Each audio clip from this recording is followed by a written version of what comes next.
오늘 하나님의 말씀을 다시 한 번만 읽어보고 바로 말씀을 드리도록 하겠습니다. 마태복음 17장 17절, 예수께서 대답하여 가라사대 믿음이 없고 배역한 세대요, 내가 얼마나 너희와 함께 있으며 얼마나 너희를 잡으리요, 그를 이리로 데려오라 하시다. 아멘.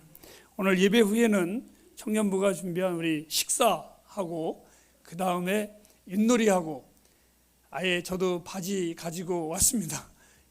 한 3, 4시까지 놀으려고 작심하고 왔습니다. 그런데 같이 오래간만에 함께 웃고 팀을 만들어서 한 가족임을 또 한번 확인했으면 좋겠습니다. 주보에다가 제가 썼는데, 지난번 우리 창수 형이 무슨 대화 속에 가족이라는 이야기를 하더라고요. 가족이란 뭐냐? 가족은 희노애락을 다 함께 나눈답니다. 근데 이웃은 기분 나쁘면 가고 헤어지는 겁니다.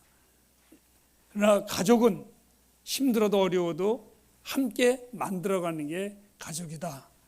저는 그 말에 굉장히 큰 위로를 받았습니다. 때로는 내 곁을 멀리 떠나는 사람들을 볼 때 가족인데 왜 떠나지? 이랬는데 아마 가족이 아니라 그런 것 같습니다. 가족은 그렇지 않은 것 같은데, 그래서 그런 마음을 아주 굉장히 크게 느꼈는데, 오늘 우리 햇불 가족들이 모여서 윷놀이도 하고 함께 나누는 좋은 시간 되기를 바랍니다. 오늘 이 본문 말씀은 실제로 앞뒤로 전후 문맥을 통해 가지고 여러 구절을 읽어야 되는데, 제가 편의상 그 중에 가장 중요한 한 절 말씀만 여러분에게 선택을 하게 되었습니다.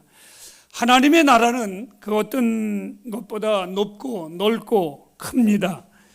예수님께서 변화산상에서 엘리야와 모세의 현년을 서로 만끽을 하고, 그 제자 베드로도 그 광경을 목격하고 난 후에 그 변화산에서 내려오신 후에 놀라운 일이 벌어졌습니다. 더러운 귀신 들린 아이를 우리 주님이 만나시게 되었고, 그리고 그 아이를 우리 주님이 긍휼히 여기사 고쳐주시고 치료해 주시는 장면이 오늘 본문의 내용입니다.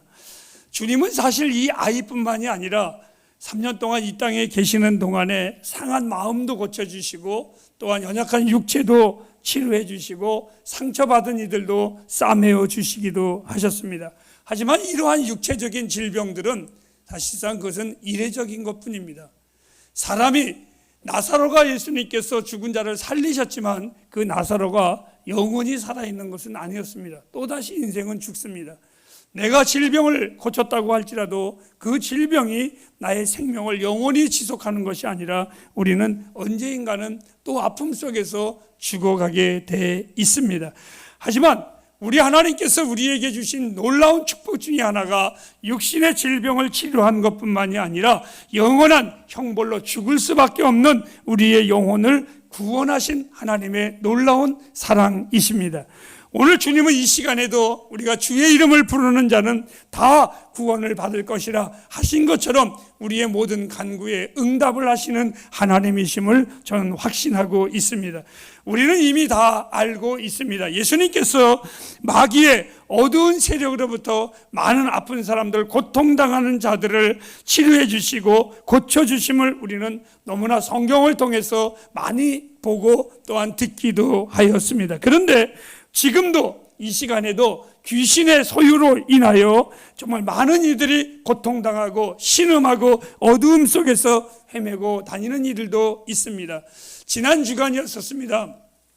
전날 제가 밥을 먹었는데 한 친구가 전화가 왔습니다. 뭐라고? 박 선생님, 친구가 자살했어요.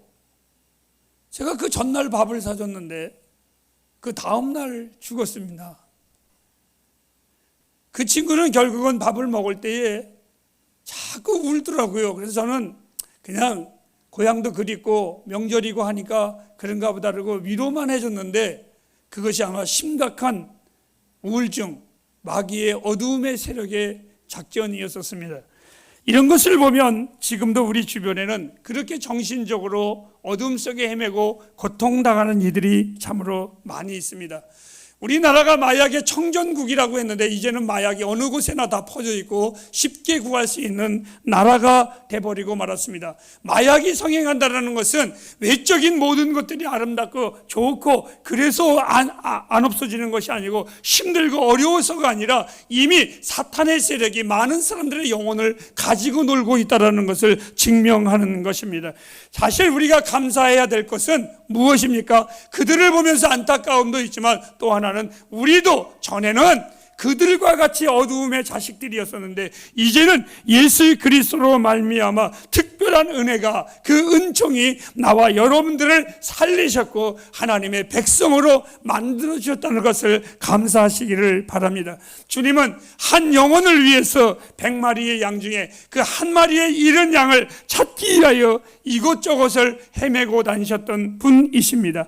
나 역시 100마리 중에 한 마리의 양과 같은 나였었는데 그 주님의 은혜를 맛봄으로 말미암아 제가 하나님의 사람이 된 것을 얼마나 감사한지 모르겠습니다. 오늘 우리는 이 본문을 통해서 우리가 느낄 수 없었던, 우리가 알 수 없었던 어떤 아픔의 한 아이의 아비와 그 아이를 보도록 하겠습니다. 오늘 이 본문의 사건은 저는 이렇게 표현을 했습니다. 그냥 어떠한 아이가 귀신 들린 상태야 라는 표현보다는 애처로운 사건의 이야기다. 참으로 애처로웠다. 어떤 것으로 한 아이의 아비가 귀신 들린 자기의 아이를 주님께 데리고 나옵니다. 병에 걸린 아이도 힘들지만 사실은 그 귀신 들린 자녀를 데리고 다니는 아비의 심정은 아마 말할 수도 없을 것입니다. 몇 년 전에 베트남을 제가 가게 됐습니다. 그런데 베트남에 가는데 그 베트남 항공을 타고 가는데 참 희한한 일이 있었습니다. 비행기의 의자가 한 5시간을 베트남을 가야 되는데 비행기의 의자가 이게 뉘어지지도 않고 뉘어집니다. 근데 이게 똑바로 서지지가 않습니다. 즉 다시 말하면 이게 고장이 나서 툭 치면 뒤로 떨어집니다. 그러니까 저는 이거 쉬어갈 수 있는 게 아니라 부동자세로 앉아서 가야 되는 겁니다. 여러분들 5시간 비행기에서 부동자세로 간다는 거 안 타봐서 모르시나요? 진짜 고통스럽습니다. 근데 두 번째 고통스러운 게 있었는데 얼마 안 가가지고 제 뒤에 멀쩡하게 생긴 거로 따지면 아마 우리 그렇게 생긴 것 같아요. 정말 잘생긴 청년 아이가 그 옆에 자그마한 엄마와 함께 앉아 있는데 이 청년 애가 의자를 계속해서 탁탁 치는 겁니다. 주먹으로 쉬지 않고. 사람 환장하겠더라고요. 부동자세로 앉아 있는데 뒤에서 그러니까. 나중에 알고 보니까 이 아이가 자폐증 환자였습니다. 근데 여러분, 그 아이는 자폐증 환자라 그런다지만 그 아이를 데리고 가는 옆에 앉은 엄마는 어떻게 해야 되는지를 모르는 겁니다. 그 마음의 고통이란, 저에게 연실 죄송합니다 하는데 저는 그 부모의 마음을 헤아리면서 계속해서 아무 염려하지 말고 그냥 내비두고 신경 쓰지 말고 편히 가라고, 걱정하지 말고. 이미 저는 고통의 자리에 앉아 있었습니다. 그러니까 그 고통쯤이야 별거 아닙니다. 자, 사랑하는 여러분, 아이도 아이겠지만 그 아이를 데리고 다니는 아비의 심정이야 아마 이루 말할 수 없을 것입니다.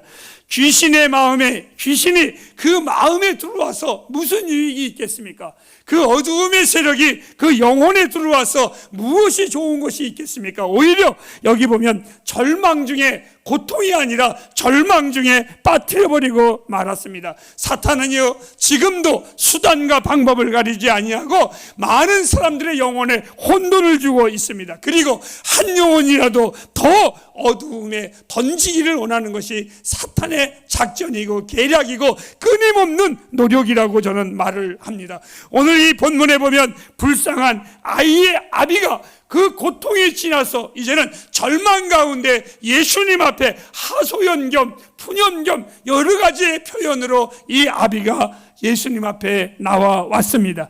귀신 들린 아비가 이렇게 말을 합니다. 내 아들이, 내 자녀가 귀신이 들렸는데 입에 거품을 물고 뒹굴기도 하고 큰 소리를 치며 화해하기도 하고 심지어는 자해하기도 합니다. 이거를 우리의 말로 한 단어로 요약하면 주여 내 아들이 미친 짓을 하나이다, 이렇게 말을 했습니다. 아비가 주님께 나아오기 전에 얼마나 많은 사람들에게 이야기를 들었겠습니까? 어떤 용한 의사가 있으니까 찾아보라고 했을 것입니다. 그런데 그것도 소용이 없었습니다. 때로는 이 아이의 아비가 너무 힘들어할 때에 누가 위로를 해주면 그 위로가 위로로 들리지 않았습니다. 오히려 더 화가 났습니다. 너는 내 고통을 말로만 해가지고 되는 것이 아니라고. 또 어떤 이가 말을 했을 겁니다. 아무리 그에게 좋은 말을 할지라도 그 좋은 말들이 이 아비의 마음에 닿지 않았을 겁니다. 오히려 그 말들이 상처에 소금을 뿌리는 것 같이 더 아픔을 주기도 하고 속을 상했을 것입니다. 더욱이 그 당시에는 이러한 질병에 걸린 것을 보고 다 악한 잘못으로 인하여 된 것이라고 사람들이 저주하기도 하고 멀리하기도 했으니 이 아이의 아비가 얼마나 얼굴을 들 수가 없었을 것입니다. 제자들에게 데려왔습니다. 어느 날 소문을 들었습니다. 예수님께 데리고 가면 난다고 하더라. 그래서 그 제자들 앞에 예수님은 산상에 계셨고 제자들이 있는 것을 보고 그 제자들에게 데리고 왔습니다. 선생님, 내 아들이 이러이러하니 좀 고쳐주옵소서. 그래서 그 제자들이 자신만만하게 기도했습니다. 정말 아주 당당하게 이 아이를 위하여 기도했지만 낫지 않았습니다. 오히려 아이의 아비는 탄식합니다. 뭐라고? 제자들에게 데려왔지만 위로가 되지 않았고, 제자들에게 데려왔지만 아무러한 능력이 나타나지 않아서 내 아이가 그냥 제대로 이대로 있습니다. 절망 중에 빠진 아이의 모습을 이 아비는 이렇게 오늘 마태복음에는 표현을 했습니다. 때로는 물에도 들어가고 때로는 불이 불인 줄도 모르고 자주 넘어지기도 하고, 그래서 그 아들을 보는 내 인생이 탄식의 세월을 보냈다고 이렇게 아비는 주님 앞에 고백을 합니다.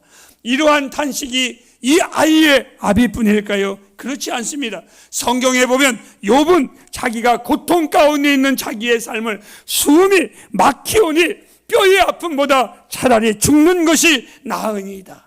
더 나아가서 자기의 고통이 얼마나 힘들었으면 생명을 싫어하고 살기를 원치 않습니다. 하나님이여, 하나님이여, 내 나은 나를 천하게 여기소서. 자기의 생일을 저주하기까지 얼마나 고통이 심하면 이렇게 말을 했겠습니까? 아니, 성경의 유명한 선지자 에레미야 선지자는 자기가 고통 가운데 있을 때에 이렇게 말합니다. 하나님이여, 나는 흑암 가운데서 이미 죽은 지가 오래됐나이다. 이렇게 고백할 정도로 고통은 누구나 다 힘이 듭니다. 고통은 누구나 다 정말 고달픈 겁니다. 이것이 바로 이 고통은 끝내는 절망으로 몰아가는 것이 바로 이 고통의 아픔이라고 저는 알고 있습니다. 이러한 애처로운 시험을 누가 주관할 수 있을까? 오늘 1000번을 불러도 이미 답이 나왔습니다. 바로 오직 예수 그리스도 뿐이십니다. 이 소녀는 무서운 뇌전증뿐 아니라 언어장애인이요 청각장애우였습니다. 여러분, 오늘 이 마태복음에는, 마가복음에는 주님은 이 언어장애인이 되고 기몽을이 된 이 아이에게 이렇게 말합니다. 다시는 귀신아 나와서 그 아이에게 들어가지 말라 하고 엄히 명하신 하나님이셨습니다. 사랑하는 햇불 가정 여러분, 이 아이의 아픔을 통하여 저는 단순하게 설교하고 싶습니다. 우리는 절망이 올 때 사람의 도움이 아닌 주님께 먼저 구하시기를 바랍니다. 우리가 진정으로 나를 불쌍히 여기는 분은 주님 외에는 없습니다. 여러분, 우리 주님 외에는 나의 위로자도 없습니다. 우리 주님 외에는 절대로 도움이 없습니다. 오히려 우리의 절망과 고통이 주님 앞에 복을 받을 수 있는 찬스가 될 수가 있습니다. 2주 전에 이렇게 말했습니다. 베드로가 믿음이 적은 자여 주님이 명해서 책망을 했지만 그 믿음이 적었기에 주님을 더 붙잡았고 주님을 부르짖었던 것처럼 나와 여러분의 고통이 아픔이 주님을 찾는 찬스가 되길 주의 이름으로 축복합니다. 바로 이런 것입니다. 여러분, 왜 제자들이 기도했는데 안 낫는 줄 알고 계십니까? 제자들은요, 착각했습니다. 그리스도인들의 착각 중에 하나가 뭔지 아세요? 자기가 예수인 줄 아는 겁니다. 자기의 능력이 언제나 동일한 줄 압니다. 무슨 말이냐? 예수님은 변화산상에 올라가 있었지만 예수님의 제자들은 그 전에 무슨 일이 있었냐면 심장이 뛸 만한 사건이 있었습니다. 제자들 삶 속에서 어떤 일이냐? 둘씩 예수님이 전도 여행을 보냈을 때 그들이 갔을 때 전도 가운데 아픈 자가 있고 심지어 죽은 자가 있고 이럴 때 그들이 기도했을 때 다 낫습니다. 누구의 이름으로? 예수의 이름으로. 예수님께서 그랬거든요. 나의 이름으로 너희들은 행하라. 그리하면 나타날 것이다. 얼마나 신났겠어요. 내가 딱 기도했더니요, 병이 딱 났어요. 내가 기도했더니요, 와, 얼마나 신났겠어요. 그래서 이 제자들이 이제 모였습니다. 모여가지고 지난날 자기들끼리, 야, 내가 부산 영도 가가지고 기도했더니 났어. 야, 내가 사상에 가가지고 찬송했더니 귀신 들린 것들이 다 도망가더라. 자기네들이 간증하고 있었습니다. 그런데 마침 귀신 들린 아이를 데리고 왔을 때에 이 제자들은 주님을 찾은 것이 아니라 괜찮습니다. 우리가 기도해도 나을 겁니다라고 분명히 했을 겁니다. 그래서 그들은 기도했던 겁니다. 그런데 귀신이 안 나갔습니다. 아무것도 이루어진 게 없었습니다. 사랑하는 여러분, 우리 그리스도인들의 착각은 지난날의 은혜가 지금도 그 은혜가 역사하는 줄 알고 있습니다.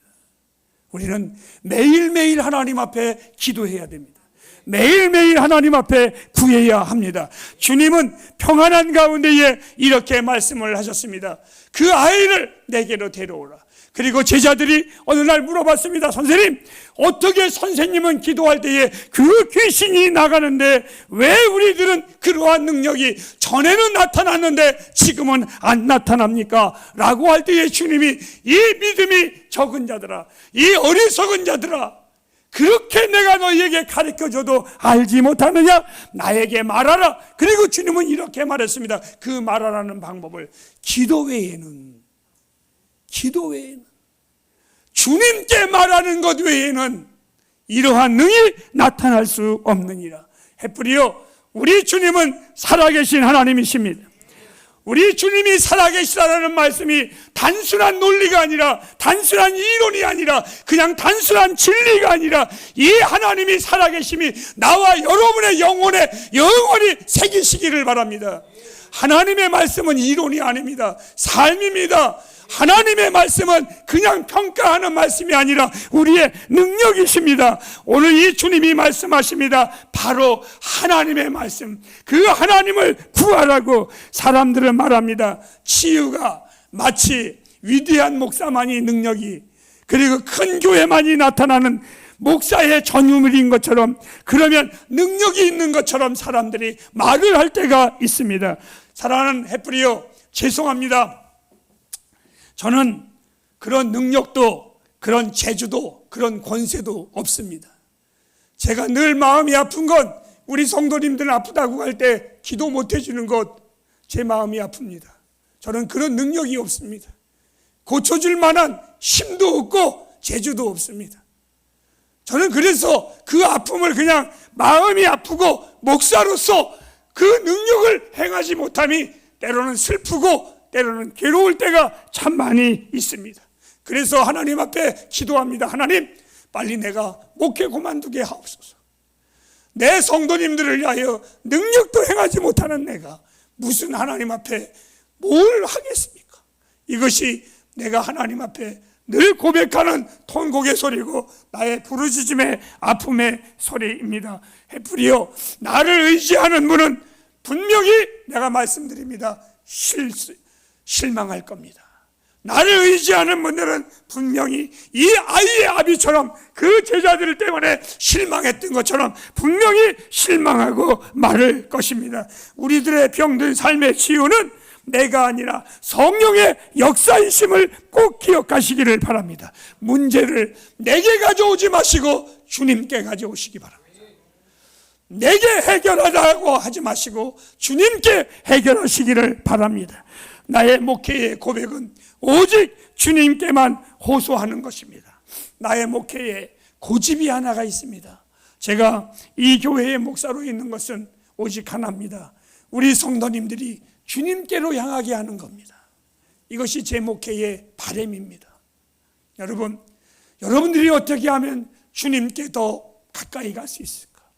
어떻게 하면 여러분들의 시선이 주님을 바라볼 수 있을까? 어떻게 하면 여러분들이 우리 주님과 동행하면서 살아갈 수 있을까? 그것은 나의 주님은 이론의 하나님이 아니라 살아계신 하나님이라 그렇습니다. 오늘 지금도 역사하시는 분이십니다. 그때에도 예수님은 귀신을 쫓아내셨듯이 주님은 지금도 그 악한 영을 예수의 이름으로 명하사 물리치시는 주님이십니다. 사랑하는 여러분, 예수의 이름을 사용하십시오. 예수의 이름은 능력이 있습니다. 예수의 이름은 우리의 생명입니다. 우리가 해야 할 일은 하나가 있습니다. 주님께 나아가는 겁니다. 주님께서 불쌍히 여기시사 그 문제를 주관하시도록 주님께 내어놓는 겁니다. 아이가 그 아비를 의지했듯이 우리는 주님을 의지하는 법이 우리에게는 너무나 필요한 것입니다. 우리의 모든 삶의 문제를 주님께 의지하시고 그 주님께 나아가시기를 바랍니다. 나와 여러분은 주님과의 관계가 보통 관계가 아니라 자녀와의 관계입니다. 깊은 관계입니다. 그 자녀가 부모에게 말을 못한다면 누구에게 말을 하겠습니까? 우리가 주님께 말하지 못한다면 어찌 그분이 우리의 아버지가 될 수 있습니까? 그렇다면 우리가 진정으로 믿어야 될 분은 바로 하나님이십니다. 우리의 문제들이 전혀 가능성 없이 보일지라도 그분께 나아가십시오. 주님은 명하십니다. 귀신아, 내가 명한다. 더 이상 그 아이에게서 나와서 들어가지 말거라. 내 삶에 어두움이 올 때 해프리어 예수의 이름으로 명하시기를 바랍니다. 예수의 이름으로 정말 과감하게 나아가시기를 바랍니다. 저는 여러분에게 다시 한번 말씀을 드립니다. 무엇인가 해줄 수 있는 것이 없습니다. 이것이 나의 한계입니다. 이것이 나의 한계입니다. 어느 날 명절이 됐는데 우리 성도가 아닌 저와 오래전에 사귀었던 분이 저에게 무엇을 보내기 위해서 목사님, 계좌번호도 집 주소도 좀 가르쳐 주십시오. 안 가르쳐 준 게 조금 후회는 됩니다. 근데 제가 그분에게 극구 말렸습니다. 그분이 목사님, 기회를 한번 주세요. 제가 지난번 성도님들에게 말씀드렸다시피 안 가르쳐주는 이유를 말했습니다. 제가 전과 같으면 가르쳐줘서 고마워서 나도 인사할 수 있는데 이제는 제가 당신에게 도움을 받으면 갚을 만한 능력이 안 돼서 영원한 짐이 되기 때문에 제가 안 받으려고 합니다. 저를 위해서 그러니까 이해해 주십시오. 라고 했을 때에 그분이 참 목사님 성격 특이합니다. 사랑하는 여러분, 저에게는 한계가 있습니다. 내가 할 수 있는 것 아무것도 없습니다. 하지만 단 한마디는 제가 하겠습니다. 햇불가정 여러분, 주님께 나아가십시오. 주님께 나아가십시오. 절대로 주님만 바라보십시오. 이것은 나의 간증이고 내 인생의 체험이고 나의 목회이기도 합니다. 내 삶이 가장 어두울 때에 빛 되신 주님이 내게 오셨고 나의 모든 문제의 고통과 아픔 속에 주님은 이렇게 말씀하셨습니다. 수고하고 무거운 짐진 자야, 다 내게로 오라. 내가 너희를 쉬게 하리라고. 내가 너희를 절대로 버리지도 않고 절대로 떠나지도 않겠다고 약속하셨습니다. 마치겠습니다.